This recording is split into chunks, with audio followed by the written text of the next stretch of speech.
جنت میں بیٹھ کر بھی وہ شیطان کی اتباع کر رہے ہوتے ہیں. حالانکہ اس سے پچھلے جمعے کو تو میں گاؤں میں تھا، لیکن اس سے پچھلے جمعے کو میں نے واضح سورۃ البقرہ کی آیت پڑھی تھی کہ جس میں اللہ کا یہ ارشاد موجود ہے کہ یا ایھا الذین آمنوا ادخلوا فی السلم کافۃ ولا تتبعوا خطوات الشیطان انہ لکم عدو مبین، کہ اے وہ لوگ جو ایمان لائے ہو اسلام میں پورے کے پورے داخل ہو جاؤ.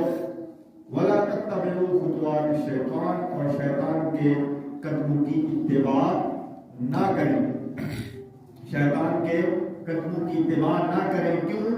قرآن کہتا ہے کہ انہ لکم عدو مبین، کہ بے شک وہ تمہارا کھلا دشمن ہے. یعنی کہ وہ مسجد میں بیٹھ کر کہ وہ تمہاری عبادت گزارا کر رہا